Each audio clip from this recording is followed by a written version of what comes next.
Yeah, I was actually kind of curious about that when it came to finally the culmination of putting it together, but more so the research behind it and the body of work to put out these 6 episodes. I mean, I saw a video that was on YouTube that was released by the Mustang Daily Uh-huh. where they interviewed you, and you had like a 2 or 2.5 inch thick binder with Yeah. newspaper clippings, Hmm. pretty much in order from date of release till I'm not sure when the last article was published about her. Yeah, a couple years ago. And was that like going to the library collecting that stuff old school style, or was everything just at your fingertips on Google? Both. I did both. It's there are newspaper archives that you can pay for, so I got like a subscription where you can type in keywords and go through scanned newspaper archives that way.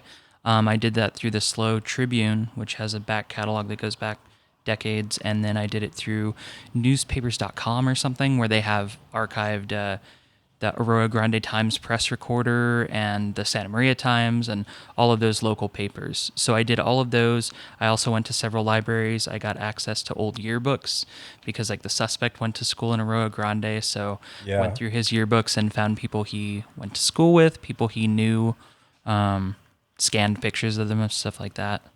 Which is pretty spooky, the fact that as soon as you Google anything related to Kristin Smart, the two images are hand in hand. Yeah. It's pretty blatantly obvious. But before I kind of get to that, I was curious because I had a couple like nerdy questions, just based podcast related in general. What was that recorder that you used? Because that thing looked really nice. I saw like one image that was posted about it. And Yeah. So I got it's I think if I remember correctly, it's a Marantz PMD 661, and so it's like a VHS sized recorder. I Yeah, it's got pretty a big. strap on it. Yeah, so I strap it on and carry it like my hip, and then I plug a shotgun microphone into it, and so that way I can get like really direct audio that cuts out all of the background noise. It's the same setup that This American Life uses in the field. So Okay. like Serial and S Town and all the podcasts that came out of that, I was like, I want to do what those guys did. So I got the same equipment, and that was another part of the process was getting together. I don't have a lot of money, so getting Yeah. those pieces together over the course of the past year so I could do that. Because when you were compiling the information as well as compiling the gear for this project, was there a sense of, I remember listening to you also talking about how it was a story that you had heard about or it had happened when you were 2? I was 8 when Or it you were happened. 8 when Yeah. she went missing, quote unquote missing. But Right. still, you were very young. So when you're compiling all this information, did you at the time feel this is big enough of a thing to dedicate this much time and dedicate this much towards this type of equipment to put towards a project like this? Yeah, it happened step by step. So like when I first started, I kind of was just dipping my toes in thinking, am I really willing to dedicate this much of my time to this? Am I even the right guy to do this? Yeah. And then I kept coming back to the thought, well, nobody else has yet. And I don't know if anybody else ever will. I don't know what anybody's waiting for or why there haven't been documentaries done about her. And so maybe I'm the person who's most interested right now and actually could do this. Like I'm willing to quit my job to do it. I'm willing to buy the right equipment to do it and call people up. So maybe instead of waiting, I should just do it. But there were weeks that would pass where I was like, I don't know if I can do this. I don't know if I have the time right now. I don't know if this is a good time for me, for my family. And then I get all excited about something I'd find in a newspaper, something I'd find a name, and it's like, okay, this guy knows this, this, and this. If I can get that guy on the phone, that's another step ahead. And then once I started collecting those, then I thought, now I have to do something because I've sat down with people, I've gone to their houses, I've gotten their stories, and I'm starting to put it all together, but maybe it's just going to be a couple episodes, maybe who knows how long it's going to be. And it was towards like this summer where it started expanding, and I thought, oh God, now it's getting so big that I don't know if I can get it done in time. I had said that I would put it out this summer. I put out a trailer earlier this year. Yeah. And it was like summer 2019, and then it just snowballed, and all these people started finally calling me back or talking to friends, getting me in touch with somebody, finding a name or a location that I could then put in there, and then it was like, okay, now this is something I don't know if I can wrap up in time. So I really did get it out, I think September 30th, so like 2 weeks after summer had officially ended. I tried to do it as as close to the end of summer as I could and still get it done. I probably could have worked on it for another year before I actually put it out, but then who knows what would have gotten done in that time. And to have listened to it, I mean, you explained how when you listen to an album, when you and I were on talking at your place, how you want it to be like an experience. You want to listen to it from the beginning to the end and feel like I just went through something and now I need to sit here and think about what I just experienced. Yeah. And that very much was that for me.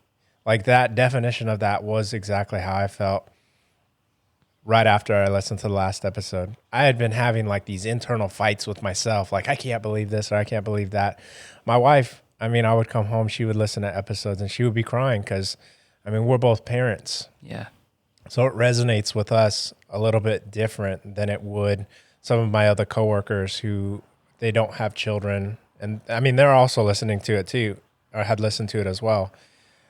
And so one of the things about putting that all together, and I guess how you said no one's really done it. And even when looking back, like Unsolved Mysteries, there was a little snippet of something and they do their little, actor recreations. There was somebody else who was like kind of just doing a vlog and just talking about girls who go missing in college. And I think then you had also mentioned there was like another couple where they did a podcast about people, mysteries and stuff over cocktails. Yeah. And that, I mean, I get it if that's the spiel, but given the context and how this is our, quite literally our own backyard here that this happened in, I thought that you did a really great job telling that story and bringing it to light. And one of the things that I was also curious about was sort of in the creative process. I know that whenever some people are making videos or you talked about music, like creating music and how it starts with a melody. How did you come about the introduction song for the podcast? Was that something that you were working on it and it came to you, or did you have it and you kind of listening to that song in your head as you're kind of putting this whole story together? Yeah, the second one. I wrote it just on acoustic guitar probably a year or more ago. And it was kind of me setting the tone, like, wouldn't this be cool? Like, I do a little cold open, and then I just play this song, and it's got these chords and stuff. It has a feeling to it. And then as it fades out, I start, okay, now we're going to go back to 1996 and walk chronologically through some of these things. And then I thought I could have music going through the whole podcast, different cues here and there, scoring it essentially. But I want a theme song that each time you hear it, you're like, yes, here we go. And so it started out acoustic. I recorded it earlier this year. I added like that drum beat at the beginning and some stuff. And then I hired somebody to play cello on it, which is like the melody that's running through that song. Somebody actually commented saying that it sounds like a ripoff of the Game of Thrones theme song. And I've never seen Game of Thrones, and I didn't even know it had a theme song. So I'm like, I hope it's not close to that. But my intention was that like I said, you start out with kind of a calm cold open where you're learning information about where this episode is going to go. And then when that hit comes in, I was like, I want people listening to get excited and be like, yes, here we go. We're going to investigate some stuff. And I thought that sweeping cello melody kind of brought that tone in. Yeah. While my wife was saying it was that it felt very raw and very emotional. The beginning is like definitely a crash. Like you can think here on the Central Coast, the crash of the waves, things like that. Yeah. And then that cello definitely strings that all together. One of the other things is, it's very hard to not, like after you listen to the first episode, I've had people that I've spoke with, they're like, the alleged killer or the alleged this and that. And I almost feel like, just please stop talking. Listen to, like after the first episode, that's all you need to listen to. Yeah. And then come back to me with whatever you have to say. Did you think you would approach it maybe with a non-bias until you gained more information and it was like, I can't, like, it's just, this is a story that goes one direction? Yeah, I definitely wanted to be fair and try to talk to people that he knew. And so I thought locally, if he went to school here in Arroyo Grande, I can probably find people who remember him and who it turns out I had a kind of close friend who was like, yeah, I went to high school with him. She sat down and talked with me, and then she gave me a list of people that I should talk to. Then that person gave me a list of the next person I talked to gave me a new list, and developed it that way. And pretty early on, it was like, okay, even if this guy, you can't prove that he killed Kristin Smart or that he abducted Kristin Smart, it already looks that way. Yeah. But then once you start to look at the totality of evidence about the way that he treated other people and the way that he was viewed in his high school and at his college, everyone had pretty much the same opinion of him, which was way before Kristin disappeared. We were afraid of that guy. We were scared to be alone in a room with him. He got really weird when he would drink. He'd show up places uninvited all the time, and you're just always looking over your shoulder thinking, is Paul here? Like, what is he doing here? Who invited him? Is that Paul's truck parked down the street? Is that Paul looking through the window? So he had this history. So then when Kristin goes missing and he's the last person seen with her, and then like Cadaver Dogs alert to his dorm room, and all these things start to point to him, then you get this history of other people's stories. I made sure to ask each of those people, when you heard that Kristin Smart went missing and Paul Flores might be involved, what did you think? And every single person said, I wasn't surprised at all. And I think that's pretty damning. I would hope that if a girl went missing and I was the last person seen with her, that nobody would think I would have done something. They'd be like, he's the last person who would do something like that. But with Paul Flores, it was like I couldn't find somebody who didn't think he was involved. Yeah, you think like one person would say no. I mean, I can't see that happening. Yeah, that's not the Paul I knew or something. But everybody was like, no, that's exactly who he was. We called him Creepy Paul. We called him Scary Paul. They all had nicknames for him because they were all afraid of him. Definitely guilty in the court of public opinion right out of the gate with that. And I think that was a very damning piece of evidence right from the beginning of your show. I mean, to talk spoilers, anybody who hasn't listened to it, I think you should go out and listen to it. But the Cadaver Dogs, 3 Cadaver Dogs. 4. Oh, 4? Yeah. At the dorms? At Cal Poly, yeah. So 4 Cadaver Dogs queue to the same room out of 600 rooms. Yep. In his dorm. All right. And the thing that, again, I'm arguing in my head, the excuse from his father is just a bomb tri-tip sandwich. Yeah, right. That's such a Central Coast thing to say. Right. Like, it's dark, but I think to myself, where's that tri-tip sandwich from to be that good that you would have 4 Cadaver Dogs say, to heck with all of my training. Right. This is what it's all about. Yeah. And I was really curious about, because I don't know anything about Cadaver Dogs, so I talked to people who handle Cadaver Dogs for a living. And it's like, how do you know they're not just following another dog's scent, or they're alerting to chicken bones or something? How do you know? And they're like, those dogs are trained from the time we adopt them, like from a puppy. They are rewarded for alerting on these human-specific chemicals, and they're chemicals that are only released from a decomposing human body. So even like a decomposing cow or something would not emit these specific chemicals. And so if a dog alerts and we go and it's not a human that they found, they don't get rewarded. So they start to learn, because dogs are very much reward-based. They want a treat, or they want a toy, or they want you to take them for a jog. And different handlers have different reward systems for their dogs, but they are taught not to alert on anything except those specific chemicals. And so for somebody to say, oh, they just smelled this, or maybe they all alerted because they smelled the previous dog who had alerted, and it's like, well, they wouldn't lay down or start barking or whatever they were trained to do. They would just follow a scent. But for them to actually do a full alert, it means they smell a human-specific decomposition chemical. And it was not just the corner of the bed. I believe you mentioned the phone as well. The phone handset and the wastebasket. Yeah. And so that kind of starts to paint a story, in my head at least. It's like somebody died in his dorm room, or somebody died nearby, and that he brought the scent back to his bed with him. He made a phone call at the same time, and he cleaned something up and threw it in the trash can, is where my mind goes with all of that.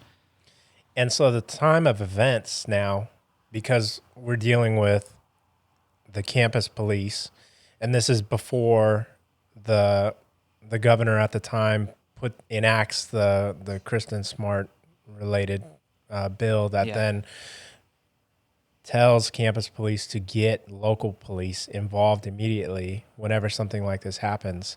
Did we ever find out if this was just procedure for them back then, if someone went missing? I honestly don't think they had a procedure for this. I don't know if they ever had someone go missing that ended up being either murdered or abducted. I think up to this point, the most that they had dealt with was like stolen property. And so even the incident form that they filled out, it has like questions about like color of bicycle. Like it's very set up for them to report stolen property. And so they had like crossed that info out and just wrote she was last seen here. They really hadn't dealt with something on this scale before, which is part of what is so disappointing about it is they didn't really have the resources to go at this, and they wanted to do it the right way, but they just didn't have the investigative skills that it took. So by the time they finally agreed to pass it off to the local sheriff's department, a whole month had passed, and they had lost a lot of evidence. They missed a lot of opportunities to talk to people who were able to get away. They didn't secure the dorm rooms until weeks had passed. Paul Flores had a chance to get all of his stuff out of his bedroom, take his sheets home, wash stuff, and then even after that, janitors and custodial crews went in and cleaned that worked for the school. So it wasn't even just the Flores family trying to cover their tracks. It was the school not taking this seriously enough to say, this might be a crime scene. We might not want to touch this yet. And some people have gone so far as to say they intentionally scrubbed that room. Like they knew it was a crime scene and they scrubbed it on purpose because they didn't want the bad PR. And honestly, I don't know. I don't know what the school's intentions were. That's what I was curious about in your research, if that argument holds any weight. Because I can understand, when you involve a story like this that has gone on for such a long time, so many years now, a lot of things like these like rumors, or I can't think of the word off the top of my head, but just like people think it's probably this. Yeah. The school trying to cover up, the police trying to cover up, somebody's trying to protect somebody knows somebody else. And did you find throughout your research that even holds any water, those types of theories that people have? It's really hard to tell, but my inclination is that that's where people's minds tend to go when something on this magnitude takes this long to solve. But because people wonder, like things like the earring, there's an earring that pops up at the suspect's mom's house. Looks like it has dried blood on it, and it's turned over to detectives. They first say it's not important, it wasn't Kristin's, but they never showed it to her parents, and the next thing you know, they're like, we actually lost it. We never booked it into evidence. It's hard for people to think, well, that's just dumb. That's just dumb luck, which is the sheriff department's statement. Like, when I talk to them, they're like, yeah, it was clumsy police work. That's all it was. But some people, when there's lots of clumsy police work happening and it's taking so long to close this with so much circumstantial evidence pointing to one person, I think a lot of people's minds want to fill in the blanks and go, something has to be happening here. There are strings being pulled. There are favors being done for this family. Personally, I couldn't find anything that pointed definitively to that, but my mind went back and forth. Sometimes I think, yeah, they must have known somebody, and other times I think, no, this is just incompetence, and they just got lucky. Because in the context of the podcast, it did make the campus police seem incompetent. But when you're explaining it now that they may have just been ill-equipped to handle something like this, I think it's a real shame because it definitely isn't an isolated incident. People do go missing on campuses, and you think that would then trickle down to every school. This happened at this school. Chances are it may eventually happen at yours. You need to revamp your campus security as well. And it's just too late, though, at that time. And I think even they learned their lesson pretty quickly from this. 2.5 years later, Rachel Newhouse goes missing. And then I think like 6 months later, Andrea Crawford goes missing. Turns out the same guy killed both of them and had their bodies buried up on his property in like Avila Beach. And they were on it really quickly, and they didn't dismiss any like, well, she wouldn't have, maybe she just ran away. They were just immediately like, no, this isn't normal behavior, and we need to take this seriously. And so I think they had learned their lesson from Kristin. I think that they learned pretty quickly we should have moved on this. And yeah, they were ill-equipped. They didn't have the resources they needed, but they also should have recognized that sooner and passed it off early on. The first time that the sheriff's department offered to help or the FBI offered to get involved, they should have taken them up on the offer, and they refused to, probably because of ego. Yeah. I always figured there would be like a gun-ho guy who's like, I want to be on the police force or I want to be in the FBI. Let me get this to you guys so that we can get this thing taken care of. But unfortunately, that wasn't the case. And, having that whom they thought, or when they thought after those two girls had gone missing that maybe she was tied in, Kristin was tied in with those two as well, but it ended up that he was also behind bars when she did go missing. Right. I was wondering if in looking into the police and looking into the campus police, if there was any form of like semi-backlash or, hey, better ease up on what you're doing while doing this research? No, not at all. Actually, I was never contacted by any law enforcement while I was working on this, and they knew a long time ago that I was doing it. I made contact with the Smart family earlier this year. The Smart family are very close to the current sheriff's administration, checked in with them many times. She said I had a meeting with them one day, and we all sat down, and then they said, first question, what do you know about this podcast that's happening? And this is back in like May, so they had many opportunities to contact me and say, stop what you're doing, or make sure you don't say this or you're going to mess things up for us. They didn't contact me at all. I saw that. Yeah. Yeah, they didn't contact me at all, and they had many opportunities to. Then once the episode started releasing, nobody said anything, and so I finally reached out to the current sheriff, Ian Parkinson, and said, I would love to sit down and talk with you about this, love to get your take on the record, your rebuttal to some of these things, because people are making claims that you're part of this corrupt sheriff's department, part of a corrupt law enforcement cover-up of some kind. And so I let him know I'd like to talk to you. I'm not taking sides here. I'm trying to be very unbiased. I don't personally think that even if something did happen at the beginning, you didn't even get elected till 2011. So you're not the bad guy here. There were two previous sheriffs, right. Correct? And so the fact that 3 sheriff's administrations in a row would all take part in this massive cover-up from something that happened 23 years ago, pretty unlikely, I think. Then again, I don't work in law enforcement, and I don't know what's going on behind closed doors. And the fact that they refuse to answer some questions makes it hard to get a definitive answer to those things. So I let him know I would like to sit down with you and just get your perspective on this. And I'm not going to be biased about it. I'm not going to call anybody names or anything. I just want to know what you think. And he responded right away and said, I'd be happy to talk to you. We're going to have a meeting tomorrow, and I'll let you know what happens. And then I didn't hear from him again. And then like weeks passed, and I ended up finishing my last episode. I put it out, and then at that point, I guess Mrs. Smart convinced everybody in the sheriff's department, you need to listen to this podcast start to finish. We need you to listen to this. And I guess when they got to the end, they said, we actually really liked it. We thought he did a good job. They weren't crazy about the last episode because I heavily featured this local guy named David Smallwood who started his own newspaper, and his assertion was this is a cover-up from the top down. Oh, yeah. Cal Poly's involved, all the sheriffs are involved, and so I just let him tell his story, and I didn't really form any strong opinion. I just let him tell it. He brought in a cadaver dog on his own. He brought in a guy from across the country with a machine that he says can detect DNA matches, and they're very dismissive of all that. So the sheriff's department was like, we wish that he hadn't been in the episode, but besides that, they really enjoyed it, I guess. So I finally met with them last week and got to talk to a detective for the first time. So that might be another episode down the road, or it might be the start of something, or it might just be a neat follow-up for me personally.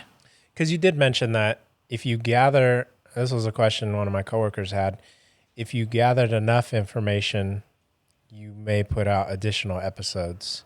But that at this time, it doesn't really seem like there'll be, I'm not sure if you'd call it a season 2 or just additional episodes. Yeah, the way that I approach this, because I've been writing it from the beginning, and so I kind of knew the arc that I wanted to take. I knew chronologically I want to start from Kristin's childhood. I want to get to know Kristin way before she goes missing. I want to feel like you know who this person is now. So when she goes missing, you get the stakes. You see like what was lost here. I wanted to start there, and I wanted to wrap up with current day. So it's like, how can I tell that in 5 episodes was my plan. It ended up stretching to be 6 episodes, which was not what I was planning. But by the end of the 6th, it's like, this is the end of my arc. So this is the story I was planning to tell. I could do more episodes, but it would mean that chronologically, suddenly I'm going to be going back to another time. I'm going to be jumping into something else. I would need to uncover some sort of new evidence or find a new location that maybe she's buried in. I would need to follow up on something that's happening in real time, essentially, or start digging into another story that I haven't talked about yet. And so far, I'm really not sure whether or not I'm going to do that. I thought that once the last episode was out, I'd get to relax and just sort of collect myself and then get back into it later. And instead, it's just been nonstop snowball effect, just lots of emails all the time, even just messages from people saying, I love your podcast, and then they have a question like, did you this and this? But I'm getting like hundreds of those a day, and I'm the only person working on this, so I'm kind of overwhelmed with trying to be polite and get back to everybody, but at the same time respect myself and take my time and try to relax. So I really don't know what's going to happen with new episodes down the road. I would love to do more, and I really hope that something happens so that I can do more. In the meantime, I spent the last week with Kristin's mom. She came down to this area, and we just spent the whole week hanging out and just talking about positive things. And she was overwhelmed by the reception of the podcast. She thought it got a lot more play than she ever expected it would, and she's kind of ready to relax too. And so, yeah, I mean, that was another thing that we had talked about today, actually. Like, no one has really talked about this. I mean, we weren't having conversations as like on a daily about Kristin and the disappearance or just the case as a whole ever. I mean, I remember the billboard and knowing that she was, as it says on the billboard, missing. I had no idea that there was a suspect. Mm-hmm. But I knew that this was a thing that was going on and that had still been going on. And you mentioned in one of the episodes that a lot of people, they either didn't know who she was. They thought the case had been solved after that other, what was it, that Scott Peterson Smart, or Elizabeth? too. That's another one. Elizabeth Smart was abducted from her bedroom. They found her a year later. And so some people were like, that's the Cal Poly girl. And they thought it was over. Tried to put 2 and 2 together. Mm-hmm. And so to try to keep it from fizzling, I was actually curious, like, what had happened between that span of time, because I know that you said that some of these businesses where Paul was employed, they had received packages of newspaper clippings and, I mean, just factual evidence, which at the time, maybe before the internet, you couldn't access it because you couldn't Google search somebody. But now that it is out there, do you know what was happening in between that time? Was he still having packages sent to his places of employment? I think so. I think each time they could figure out where he was working, somebody would reach out. Even if it was just an anonymous person who's maybe part of the Kristin Smart Facebook group or something. There's a lot of people on there who have been involved for a long time just trying to help the family out.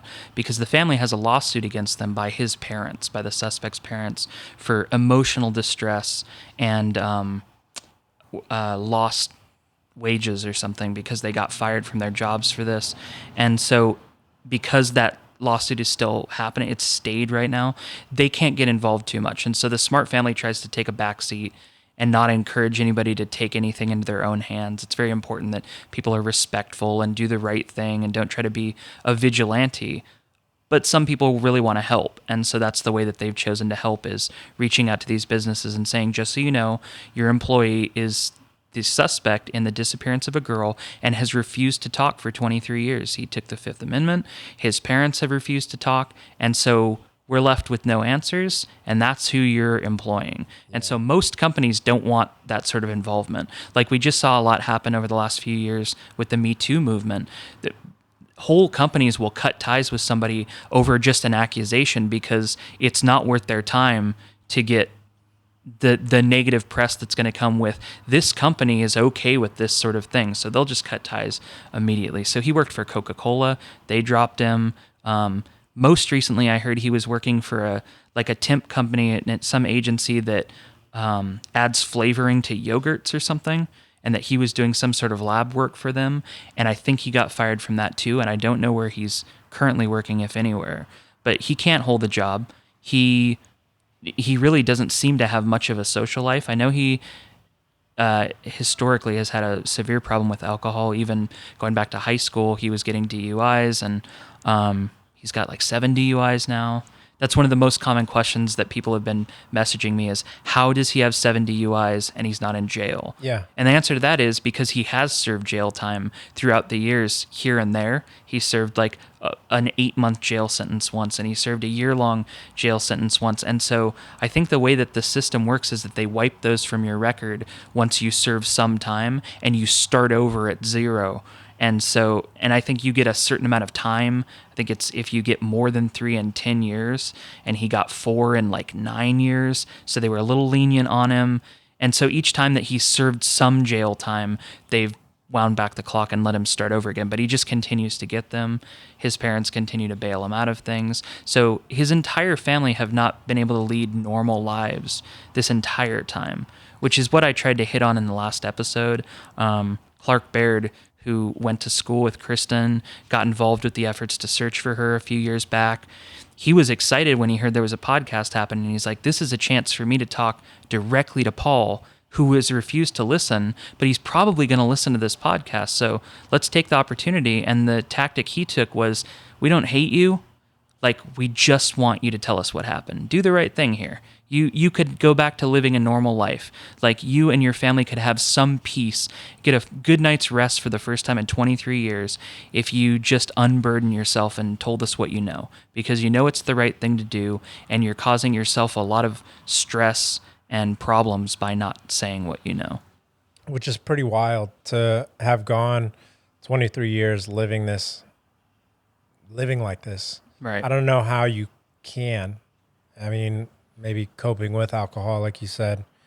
And one tactic that I think his whole family has taken is to really convince themselves that either this didn't happen or that it needed to happen, that Kristin deserved to die, which is something that his parents on more than one occasion have told people. Apparently, I've heard rumors that they've told people at parties she deserved to die. And so they've shifted the narrative to a point where they now think that these actions were deserved or justified. Yeah. The lie has become the reality for them. Yeah. I was thinking about that on the way here because I know that on your podcast you focus on parenthood a lot, and you talk about the bond between parents and children. And that's one thing I was thinking is pretty profound in this story, is that this is the story of 2 families that sort of collided, and they're 2 very different families. There's one that's very close, very loving family, who has wonderful relationships, siblings that love each other and get along.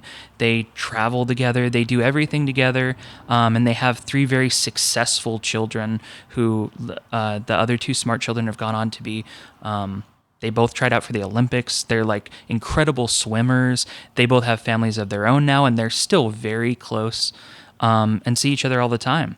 And on the other end of things, you have this other family who, from all the stories I've heard, very violent upbringing, abusive household, terrible relationship between both parents, separated on multiple occasions and tried to reconcile. I know that the mom was put in the hospital on several occasions because of beatings from the father.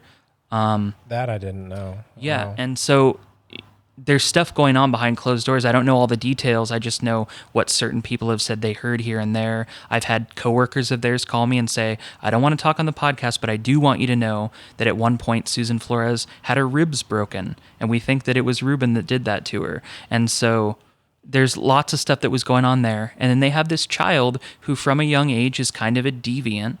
He gets in at least one violent altercation at school that puts a kid in the hospital who nearly died from his injuries. And then they very quickly move up to this area. And then there's stories of him climbing in neighbors' windows, spying on girls next door, sneaking into people's yards and watching them through the window. There's multiple rape accusations and sexual assault, people that I talked to that didn't want to go on the record because they don't want their name out there. And then this happens, and his parents have proven that they don't have much sympathy for the Smart family. And you would think that even just as parents, they could put themselves in the Smart family's shoes and go, okay, we don't think our son did this, but we can imagine how awful you must feel, and we want to help. We want to help you relax and know that our son was not involved in this, so you can start looking in the right direction. And over the years, they've just refused to speak, and they've been very hostile. And so you have these two very different families that collided in this one night, and both of their lives have been completely destroyed by it. And that was a really tough thing to listen to when you mentioned that altercation, referring to the fight in middle school. Yeah. And to just really quickly brush on it, I mean, getting in a fight and then being in the dominant position, and Paul then stomps on a kid's head while he's down, so with so much force that he blacks out for a while. Mm-hmm. And then he's able to remember his dad's phone number or something of that nature, and then goes to the hospital and then asks his dad if he's going to die before he passes out. Yeah. Goes blind temporarily, loses control of his motor functions, can't string a sentence together. Just very, very severe brain trauma. And I'm listening to that with, my two little kids in the house, and I'm thinking to myself, this is insane. Like, I cannot imagine being the father of that young boy and not having the answer for him either. And Paul gets suspended for 2 days. Yeah, 2 or 3 days. 2 or 3 the days. kid is still in the hospital when Paul goes back to school. Yeah, I'm thinking, like, can the school not just say, well, like a job, you just can't go here? You need to find a different school. Right. And I know that they recommended that he go to anger management, some kind of therapy, and the Flores family refused to bring him. And then years later, when they're deposed, the way that they tell that story is, well, he got jumped by a group of kids, and they were holding him down, and he was just trying to defend himself.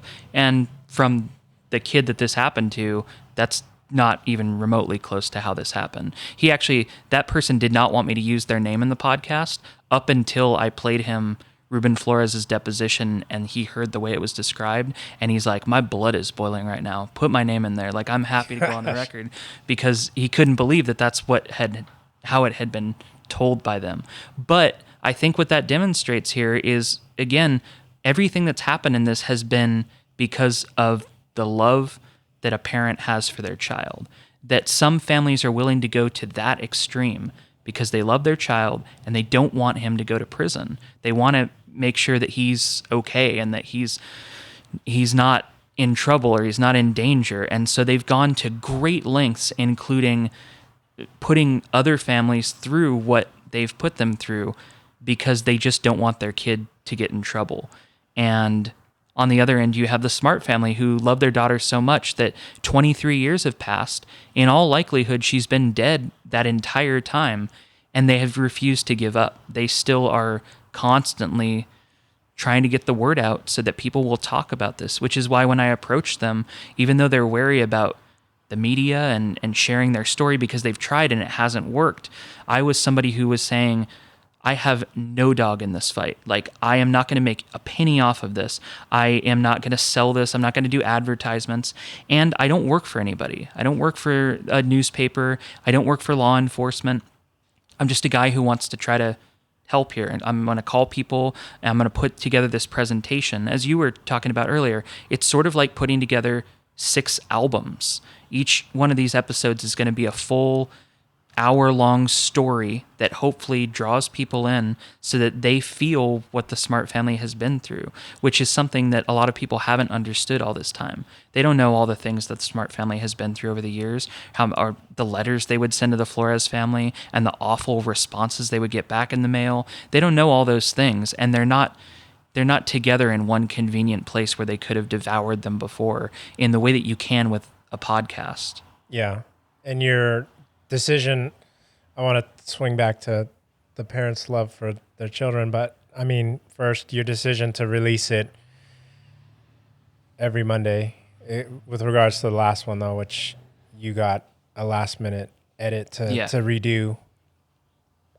the decision to do that, to release it in doses rather than just one big, here you go, binge listen. Because I think you did get a comment that it's just not coming out fast enough. Yeah. I mean, what was the decision for going that way with it in doses rather than one full on, here's everything? So I thought I had done the Are We Okay podcast for 3 years. I did that. And I've seen other people do podcasts where they put out an entire season of episodes at once, which is great for people who are really excited about it and just want to binge immediately. And I did laugh when I got that. I think I got a 3-star review on Apple, and they were like, this podcast is fantastic. It's one of the best podcasts I've ever heard, but this one episode a week thing is not cutting it.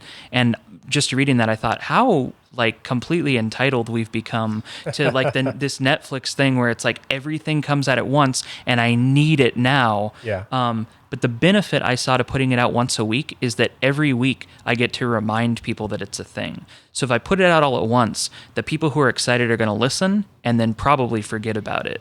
And the people who didn't hear about it, that was their one shot. And all I can do is just keep promoting, everybody listen to those, everybody listen. But by putting it out 1 week at a time, and especially by putting sort of cliffhanger endings at the end of each one where you want to know what's about to happen next and then making you wait for it, I think built this this excitement and suspense into it because they want to hear the next chapter. And in the meantime, while they're waiting for those 7 days, they start talking at work about it. Well, one of the things I've heard is that a lot of people, everybody they work with, are all listening and talking about it at work, which is super cool. And I didn't think that would happen. But I think that's probably part of the reason is because an episode comes out and they listen and they have nothing to do but wait for the next one. So Yep. they start talking more than they would if they had binged all of them and then just been done and looking for something new to listen to. Every week, waiting for a new episode gave them the opportunity to go, oh my God, I'm dying right now because have you heard this podcast? They said this, this, and this, and then they just ended right here and I don't know what's going to happen. You guys have to check it out and listen to it. So then people could catch up, listen to the 3 episodes that were out, and then they'd get excited for the next one to come. So I think the one episode a week model really works to build suspense in that way, and word of mouth spreads easier. I don't know that that's true because I haven't done it the other way, but I certainly saw that effect happening. My download numbers are just a constant incline. Like every single week, I got, even this week when I didn't have a new episode, I had more downloads today than I had last Monday, and it just keeps going upwards, which is super cool to see. Well, I think that now, because it's concluded, especially, and you can access maybe the people who wanted to binge it, but as well as there are new people, because I think for one of my coworkers, it took 2 episodes. I was talking about it after the first one. I talked about it after the second one. I said, you have to listen to this. And then they started listening, and they were hooked ever since. And then a third coworker, it wasn't until the 5th episode. And it's like, what's it called again? It's your own backyard. Just listen to it. Just download it. I need to physically see you subscribe to this podcast. And he listened to it and it was like, oh, can you believe this? And yeah, welcome to the party. You're a little late here. Right. And then it comes to a conclusion. We're all at our table at lunch, just having this conversation, going back and forth, theory crafting and whatnot, and talking about all the things that you included. And finally, another coworker, hey, what's that? Is that Kristin Smart thing you guys are talking about? And he's an alumni at Cal Poly, had no idea about this story. Yeah. And it's like, that's your college. You went there. Yeah.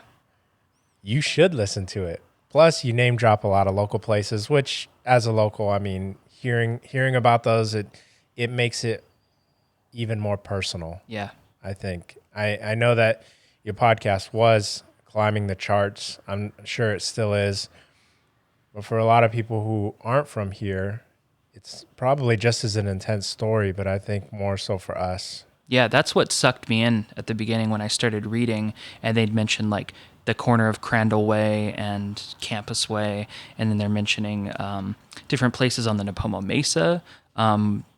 there was a tip about Wasna that I started looking into, the Arroyo Grande Village, and like where the mom's house is, where the dad's house is. And I started thinking, I know exactly what they're talking about. I know right where that is. And I would drive to it that day. I'd just get in my car, take my microphone with me, and I have a lot of audio of me just walking through the Nipomo Mesa, just crunching leaves, because I'm like, I don't know if I'm going to use this later. I don't know if this is going to be important, but I just wanted to see it and sort of visualize it. And then it's funny going to all those places, you sort of get an overwhelming feeling sometimes, like, I feel like she's here. I feel like she could be here. And that's what really drew me into this is, like I mentioned in the first episode, there's tons of people missing, but this one went missing right here in my own backyard.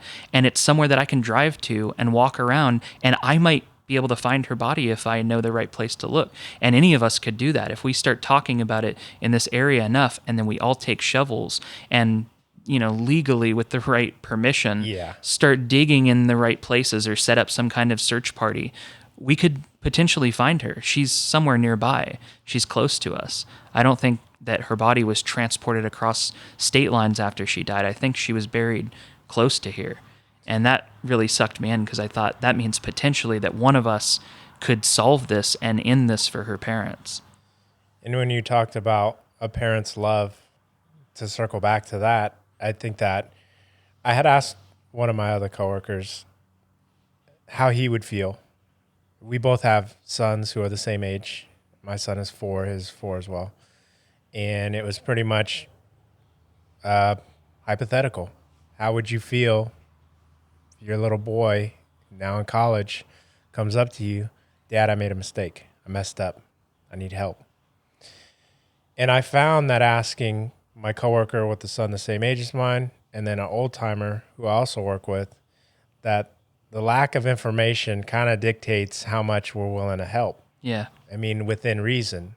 I don't need to know, just what do you need help with? But when you start getting to the extents of there's a body involved, there needs to be transportation and burial of said body, that across the board, hands down, is just no.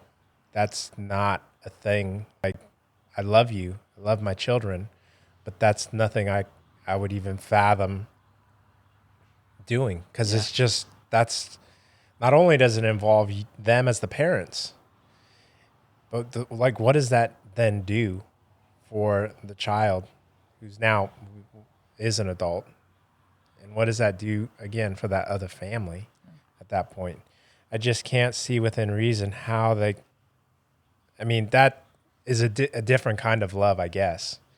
I don't get that. Yeah, and it also, I think, from reading transcripts of the early police interviews and stuff, and then the depositions that came out later on from other people, friends who said what Paul had told them, I sort of developed a theory that what he told his dad was maybe not exactly what happened, but that I was at this party and this slut was hanging all over me, right? And he presented it in that way. And like, she got really drunk and she like choked on her vomit or something. And we have to get rid of her or I'm going to get in trouble because she was in my room, or however he presents it. And that she was not somebody that mattered. She was not an important person. She's just this girl that was hanging all over every guy at the party, and he happened to be one of them and tried to get lucky, and something happened. And so I think that his dad has very little sympathy for her to begin with. I think he was able to convince him, we have to do something about this. She doesn't even really matter. And then, yeah, you talk about if it was my kid, what would I do in that situation?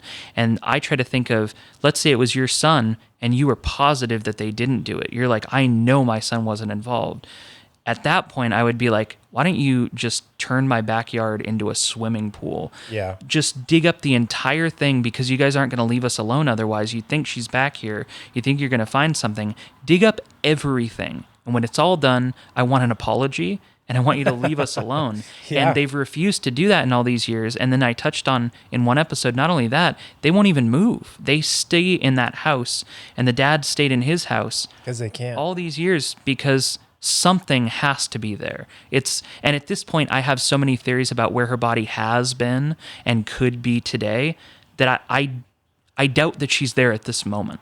But I think something was there at one point that they know will be discovered if they allow that yard to be dug up or if they move out. And a lot of people on the Facebook group come in with this theory and they're like, what if we raise enough money and we buy the house from her? And it's like, well, the problem there is you have to convince a mom who knows there's evidence in her backyard to trade that for money. And she's not going to trade that for all the money in the world. If she knows something's back there, she's not going to bend at any price. So it's more telling that she wouldn't sell at any price because it means she knows something's there too. Whether it's blood or DNA or a watch or an earring, something that's buried on that property that she knows could definitively tie her son to Kristin Smart. Which is really sad that we would want answers. My wife and I were talking last night about how when our kids are asleep, we miss them. I mean, they're here in the house, but we miss them because they're not awake and talking to us. And if they're yelling or screaming, and to go the rest of your life and not even know. I think that it's maybe not the classiest thing to do when someone passes away to ask how'd they go. But when it's your family or your children or your parents, you want all the details. Yeah. Spare me no expense. I want to know minute for minute, second for second, everything. And the fact that the Smart parents or the Smart family they very well may not get the answers that they want in their life. And as parents, we definitely don't want to pass burdens on to our children. I believe there was the father in the podcast that said he doesn't want his kids to have to carry this. Yeah. To carry this weight. And because Susan Flores won't sell her house, or she may very well never, it's an answer that only comes after the end of her life, after the end of everyone who needed the answers. It just comes too little too late. Yeah.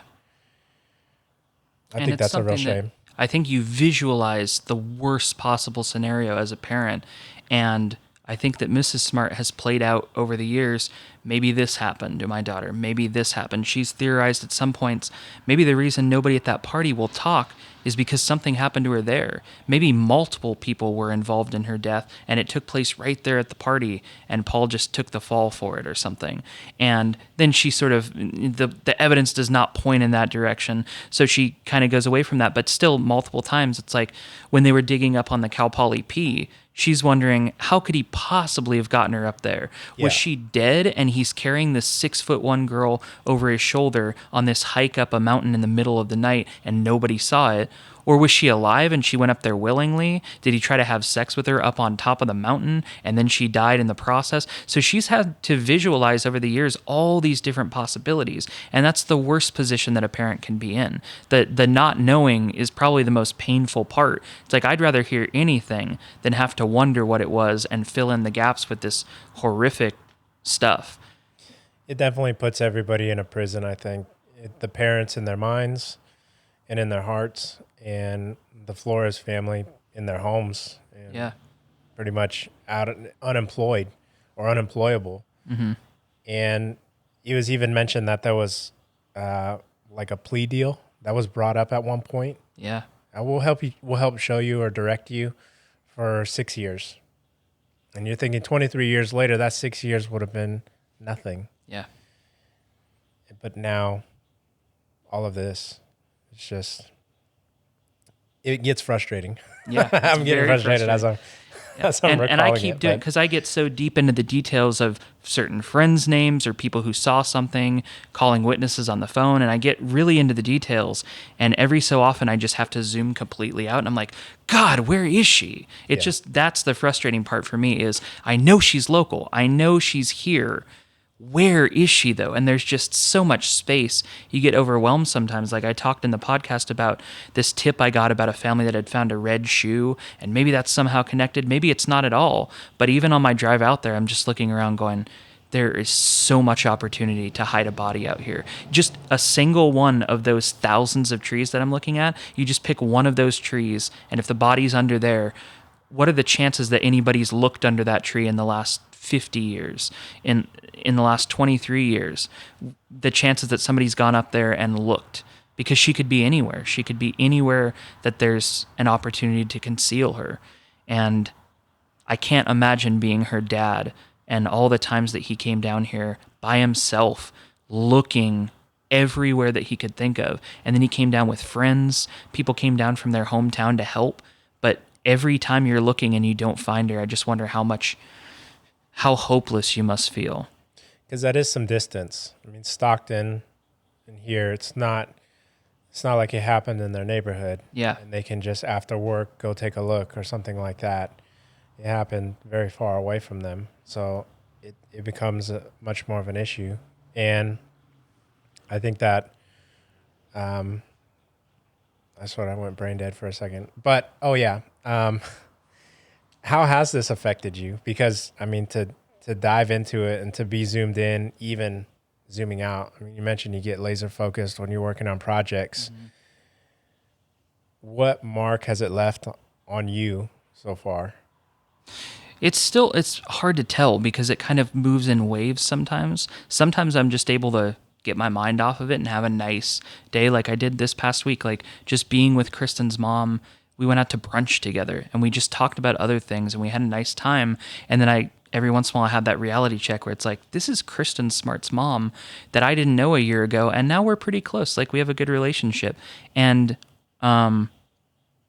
there's days that pass where everything's kind of okay. And there's days that pass where I'm like so frustrated from some detail I'm trying to figure out that I cannot figure out the right way to do it. One of the things that they mention, or that I mentioned in one of the episodes, is about that Ruben Flores was a payphone technician. Yeah. So his job was to travel this route and repair payphones. And there's been many times where I'm trying to track down where exactly was a payphone in 1996, and the resources hit a wall because records aren't kept that long, and I just want to shake something. Like, I need to know this because this could be so important. And and I zoom out every once in a while and go, how did I even get involved in this? How did I have the business to get involved in this? Why did I think I could handle this? And then for a long time, it started to affect my sleep. I started to have dreams about Kristin and like picturing Kristin as a person and then picturing Kristin like as a skeleton, like really morbid thoughts like that, where I was like, oh my God, this is real life. This is not a movie. This is not a book. This is an actual real thing. And her body is somewhere. And I don't know where it is. It started to impact my family. My girlfriend started to have nightmares about it. And we talked about it so much that my family feels like they know these people like characters. And then you remember they're actual real people. My girlfriend just got to meet Denise Smart this week when she came to visit. And it was such a relief to be like, this is the real person that I've been talking to all this time. And this is my girlfriend. And for Denise to be able to see, look, I have a life outside of this too. Me and my girlfriend have a normal life. And we're just totally wrapped up in your story right now. This has been our entire year and a half. And so it's been rough. One of the things I hadn't prepared for was how much of a response it was going to get. The amount of downloads it's getting, the amount of messages I'm getting are pretty overwhelming. And it's a good thing, but I'm just not equipped to deal with it. I'm somebody who's like, I'm a very quiet, shy, introspective person when I'm by myself, or introverted person. And so to try to break out of that to reply to all of these messages has been rough. That's probably been the hardest part of all, honestly, is just I didn't think I would get this response.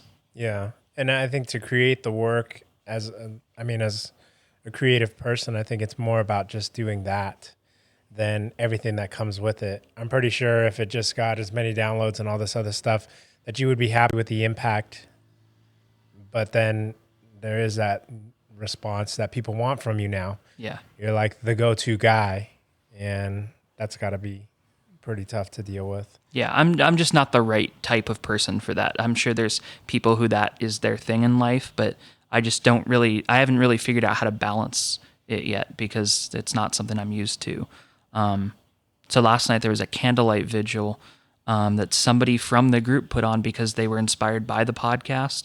They wanted to set this up, so we walked from the gazebo in the village to Susan Flores' house and just stood on the sidewalk with candles. And it was very important that everybody be respectful, peaceful, no yelling, no throwing things, just stand there and let our presence be known. And we were out there for a couple hours, and it was very moving to have all those people in one place who are all responding because they still care, and to be able to send Denise Smart and her family pictures and say, look at all the people that are here for your daughter right now. Everybody here wants your daughter to be found and wants these people to be held responsible. It's very moving.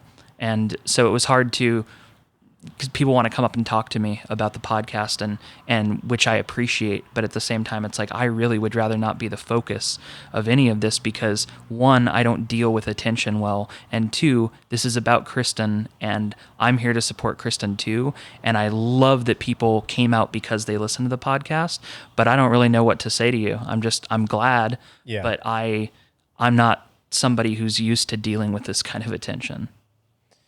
Yeah, I was curious about that event, but because the Smarts are keeping their distance, I take it they didn't. Yeah, they watched from afar. Okay. They stayed home, but yeah, the entire community showed up for it. It was shocking how many people came. To have the city of Arroyo Grande also post that Yeah. this was going on, Right. it's got to be somewhat of a jab.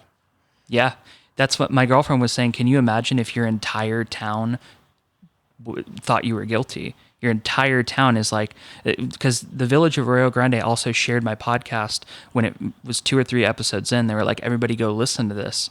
And I thought, wow, the Flores family can't be happy that their own town has turned on them. And I mean, they've always been suspicious of them, but now they're like just saying, hey, everybody needs to check this out. And then for them to say everybody should go to this candlelight vigil. And I think whoever runs that Instagram page was at the event too. And so super cool to be getting that kind of support, and I can't imagine they're happy about it. I would be mortified.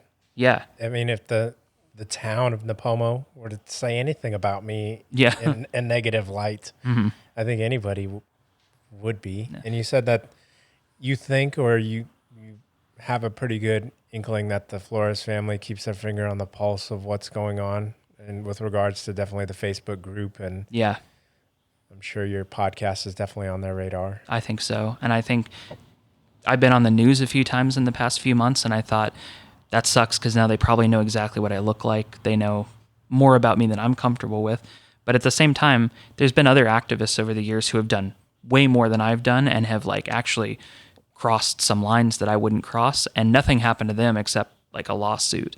And so I can deal with that. I don't think they're going to seek any kind of retribution, hopefully. But yeah, I'm pretty sure they're either members of the group or they have friends who are members of that Facebook group that know what's going to happen and when. Like last night when we showed up, somebody said when they were driving to the gazebo for all of us to meet that they had seen Susan Flores putting up no trespassing signs in her front yard because she knew we were coming. And they also put a flag out on their porch, the "Don't Tread on Me" flag with the snake. So basically letting us know that like, you're violating our rights. Like, don't come here and leave us alone. We don't want anything to do with you. And because they do have certain rights. But it's a shame that they're willing to wave that in people's faces and say, everybody here who's grieving and who wants resolution, leave us alone. And that's been their message for all this time, is just leave us alone. Do you think that there was anybody that, because you got a wave of response after releasing the podcast, which I'm sure you would have much rather preferred to get these interviews in before releasing it. Right. Was there anybody, because I know you went to Paul's house or place of residence, was there anybody that you wanted to have on the podcast that you just didn't? Yeah, there were plenty, especially people that, some of the people that had made accusations against Paul in the past. I thought the more of these that I can collect, the better. And there were a lot that either didn't respond to me or said they were not willing to go on the record because they're afraid, because he's still free. He's still walking free. And they thought he's going to know who I am based on my story, even if you leave my name out of it.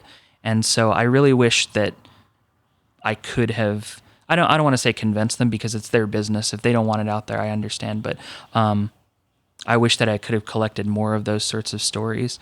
And then early on, I tried to get a hold of as many people who knew Kristin in person as I could, people who went to high school with her, and I got zero response. Like, nobody wanted to talk that knew Kristin in high school. And I thought, that's really strange, because they have nothing to do with the bad side of this. All they would be doing is establishing who Kristin was as a person. So it was pretty late in the game that Denise Smart convinced a bunch of her friends to come out and meet me and talk to me and share stories that way.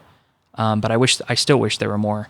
And then, of course, Cheryl Anderson and Tim Davis, the two other people that walked back to the dorms with Paul and Kristin, have always refused to talk. Since the last time they did a police interview in 1996 or 7, they have never again gone on the record, and I would love to hear their stories, because they could potentially be groundbreaking new evidence, or it could just be nice to know that they care, or that they have some empathy still, or maybe some guilt, which I would completely understand, and I don't hold anything against them, but they don't want to talk, and I wish they would. The fact that even the fraternity that she went to for that party, no one wanted to talk from there because of their losing their charter. Are they still around? No, they did lose their charter for some other incident. So then I don't know why they wouldn't want to talk now. There's no charter to save anymore. And some of the people I talked to were like, you don't understand, like a frat oath is something you keep for life. And I thought, that sounds so silly to someone who wasn't in a fraternity. Yeah. I don't know, because I didn't go to a university and I wasn't in a fraternity. But as a 40-something-year-old man to say, I can't break that oath I made when I was 18 years old because my brothers, and it sounds silly. It's like somebody's life was lost here, and you might have a potential piece of information. That's one of the things that I tried to emphasize is there are people who have little tiny pieces of information that they have not shared over the years because they didn't think it was important. And what they don't understand is that other people have shared little pieces of information that fit together like a puzzle. And there's pieces missing here and there that somebody might not even realize, I didn't think this was important. But then when it's laid out together with everybody else's story, it's just the one piece that was missing from this. It just connected these dots that were never able to be connected before. So I try to encourage everybody, if you know something about this, please reach out, whether it's to the sheriff's department or whether you want to talk to me because maybe you don't trust the sheriff's department or maybe you don't want to go to an attorney. Tell somebody, like share it with somebody so that it can get back to the right people, because there's a billion little puzzle pieces here, and it's very frustrating for everyone involved to try to read this picture without all the pieces there. It's still confusing. Yeah, even with that, the fact that, I mean, we did get little tiny tidbits of pieces throughout your podcast, and they all wove together to tell this entire story. And still one of the things that kind of harks back to me, kind of tracing back to earlier when we were talking, but the fact that they didn't dig up the backyard to begin with, yet it said it, I believe, in the warrant that was a part of it. They could do that. Yeah. However, it was the gentleman who decided to move out here and do his own research. He looked into it on his own and was told hearsay from a police officer that they didn't do it because they didn't want to incur the cost. Yeah. If they didn't find anything. Yeah, they took a vote and he was outvoted, and he said more of the cops voted, let's not dig because it's going to be too expensive. So then people are like, well, maybe we could offer to pay the cost. And it's like, you don't understand. You still have to convince the Flores family to allow you to do that. And they're never going to do that without a search warrant. Yep. The search warrant is forced upon them. And otherwise they're not going to accept any offers. Because that's what I didn't understand is how the cost can be an issue for a jackhammer and some shovels. Right. Things like that, little things like that were really frustrating. Yeah. To hear. And when there's 100 of those in a row, it's like, what is going on here? Why is this taking so much to solve? Why? And so when I finally got to sit down with one of the sheriff's detectives last week, I asked him all these questions, and there's a lot that he can't answer, but I could sort of see the frustration in his face. Like, I wish you knew what we know, because you would you would be looking at this differently. And that's another big frustrating part of it is I also wish I knew what you know, but you can't tell me. And so I just got to kind of wonder what's going on here. When you have an independent cadaver dog that alerts and you say, well, his license expired, so that doesn't matter. It's like, okay, well, why didn't you bring in your own cadaver dogs? And then I start playing devil's advocate in my head and thinking, well, what if they already know exactly where Kristin's body is and they know it's not there? Or even if they know it is there, and they're not ready to dig yet for some good reason, or they got a great reason for it. Or if they're keeping tabs on another location, and they're like, look, we know exactly where she is, and that's the reason why we don't take the cadaver dogs alerts seriously, because we don't want to get in that backyard right now. They know something more than they can say, and it's frustrating to be on this end of it. And I talked to Mrs. Smart about that this week. Like, do you get as frustrated as I do when they speak in riddles and they won't tell you exactly what's going on? And she was like, yeah, I get incredibly frustrated. And that was a relief to hear. It's like, good, I'm glad, because I thought you were superhuman. I thought, how could this not drive you crazy? That she has a good relationship with the sheriff's department now, and they do talk to her every once in a while and give her updates. But a lot of the updates are, we can't tell you this, and this. All we can say is things are moving. Things are going well. And but she's been told that for so many years, she just can't get her hopes up anymore. Yeah. That's a really long game. Yeah. To be waiting. I mean, we were talking about it today. Like, are they gonna catch him when he's in a retirement home? Right. We got you. Time's up. I figure either you've got it or you don't. And I don't understand maybe enough of the legal system and how it works. If they were to make it a cold case, if that just, like you said, when you went to the county courthouse and there was a lot of items within the paperwork that were redacted or hyphenated because it's still active and ongoing, if making it a cold case just opens that Pandora's box to where, well, here's everything we had and we're just not going to do anything with it. But I mean, couldn't they always reopen the case later? Yeah, I don't really know how that works. I don't know why they're unwilling to. Because I thought early on, if this were a cold case, it sure would make my job a lot easier because I would have access to everything, and maybe I could put some pieces together that they hadn't been able to. But the flip side of that is, from the Smart family's perspective, the moment they declare this cold, that's the end of our hope. That's like the best hope that we have is this continues to be an active investigation. And at this point, they're just taking the sheriff's word for it. They just believe, they have some faith in him. But they really don't know what's going on behind closed doors. So I don't want the case to be made cold because I want to believe that they have something they really are working on that's about to bust, and like maybe they're right on it. But then another part of me is like, yeah, but if they made it cold, then there are people who are willing to dedicate their time to investigating that don't have the resources of the sheriff's department like me, but they do have the time. And the sheriff's department has, I think, like 40 unsolved local homicides, and Kristin's is just one of them. I understand that it's their highest priority one because it's the oldest one, but they've got so much to work on right now that it's like, yeah, that's why somebody like me is able to come and dig up new pieces of information that they didn't have before, which they even told me. There are things we heard in your podcast that were like, how did he figure that out? Like, well, that's good to hear. And the answer is because I just spent an entire year and a half doing almost exclusively this. And you've had to work on too many other things at once. You don't have the resources to just work on this all day, every day. And I understand that, but I hope they are. And I hope that they have something in their back pocket that they're just waiting for the right time. So do you think that after everything that happened and everything that you found in this past year, like how do you envision the conclusion if there is one within even our lifetimes? How would you envision that conclusion happening?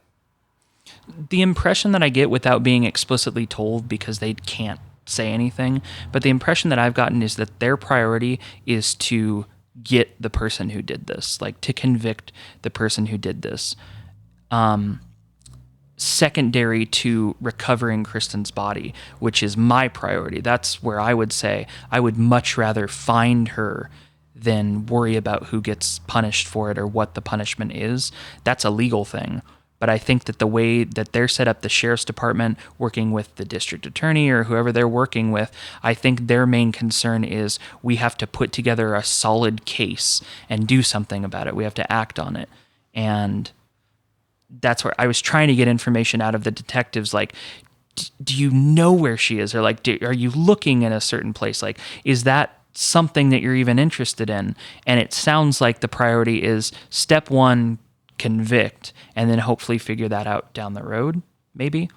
So I don't know. I see it playing out that way, that probably they would try to build a case, get the suspect, and then convict and hope that they could get more information that way.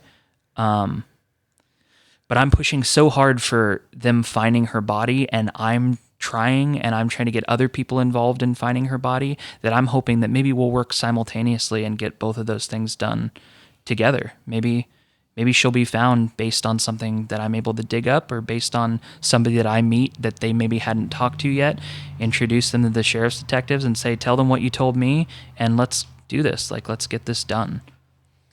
Would it matter if, like you mentioned, someone just anonymously just dropping a letter, this is where you can find her, or leaving a clue or something? If nothing happened to Paul Flores, if they did find her? It wouldn't personally matter to me, only because I don't know Paul Flores.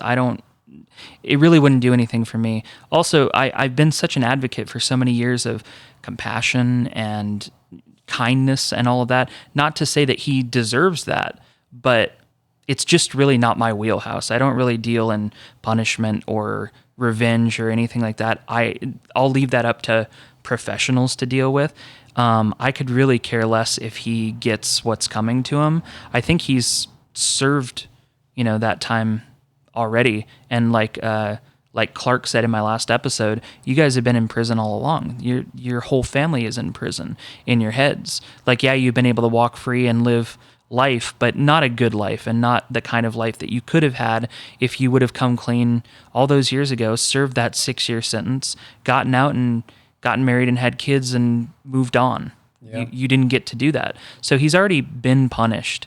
And I don't know what the Smart family feels either. I think that maybe they go back and forth, but there have been times where they've told the district attorney, let's just give him full immunity in exchange for leading us to Kristin.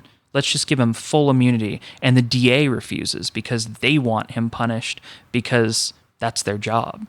And so personally, I'm not interested at all in any sort of punishment or retribution or anything. I know that there's been offers over the years. People are like, give me 5 minutes alone with him and I'll get the answer out of him. And that's just not my way of dealing with things.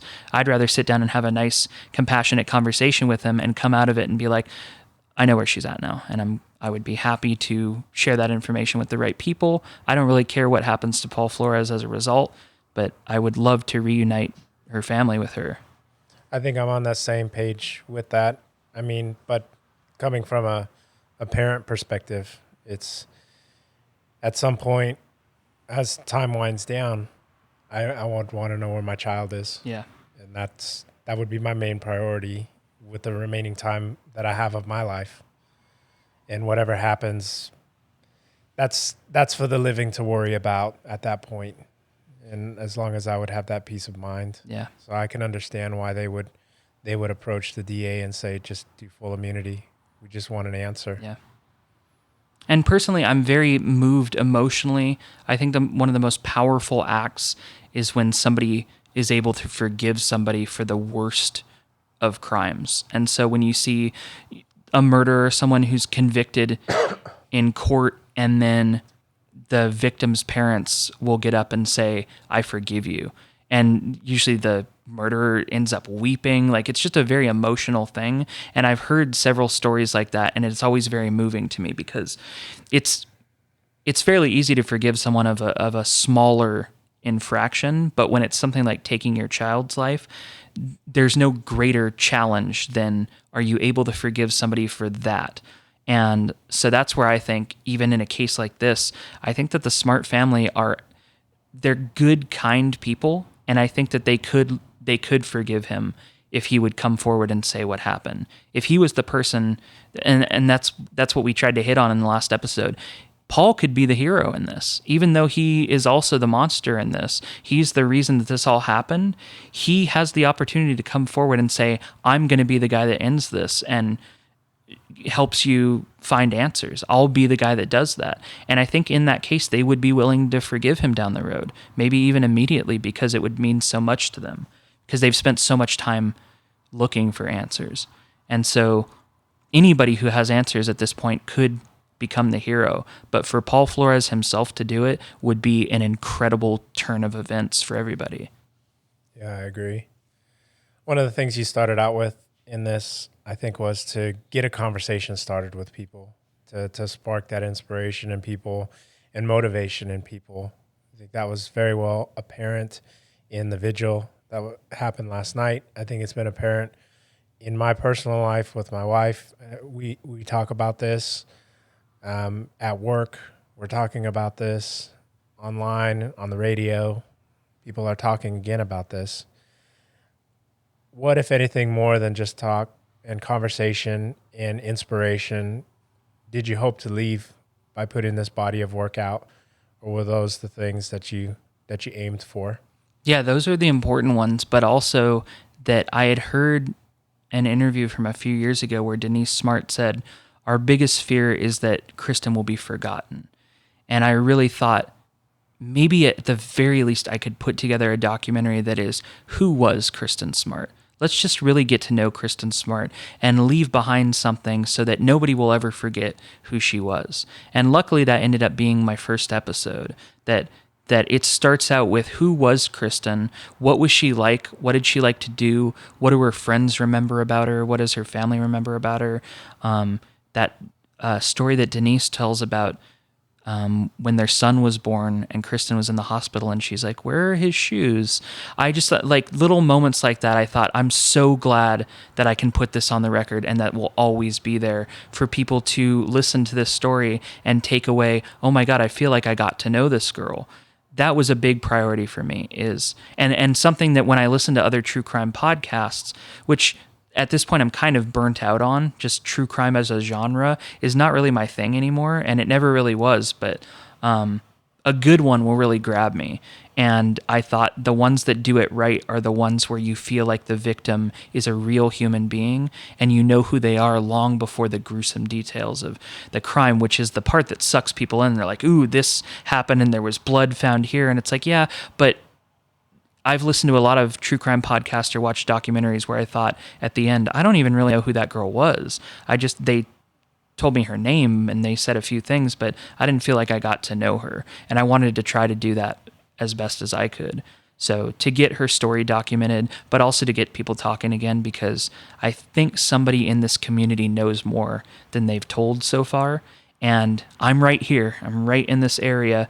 And I thought even if just locally people start talking about it, someone with the answer could come out and say, look, I've been hanging on to this for 23 years and I'll lead you right to where she is. Or I'll tell you that he told me she's here, or that this is how it happened or something, that there will be some piece of information that wasn't there before that they'll come forward with. And so the fact that it's being listened to in other countries now, it's being listened to across the country. I'm getting reviews from like Thailand and South Korea, and that's great, but it really doesn't help solve this. What's going to help is the Central Coast. Somebody who either is still on the Central Coast or was in 1996 has some piece of this puzzle that if they come forward and share could end all of this right now. And it would be an incredible thing for one person to do. And I understand maybe why they would have been scared to share it years and years ago, but they've had all of this time, and now is the time that they could do something about it. I agree. Well, that pretty much fills out my questions for you. I never know how to end a podcast. Yeah, me neither. Something that I'm working on. I liked how you had your rapid fire questions when we did yours. Unfortunately, I don't have any rapid fire questions for you. That's okay. But I definitely want to thank you for coming by and speaking with me. It's hectic on this end as a parent. Yeah. And so finding the time and carving out that time. Yeah. But again, man, thank you. And for everybody who's still listening, thank you. We've had some people hit us up on YouTube Live. Nice. No comments though, but still, it's pretty cool. Cool. Well, thank you, Chris. Yeah, thanks for having me. And thanks for starting discussions about it and telling people at work about it and talking to your wife about it. I mean, that's a really cool response. Well, you got to come in, meet the kids Cool. for sure. Yeah. All right, you guys. Thank you for taking the time to listen. And until next time, see ya.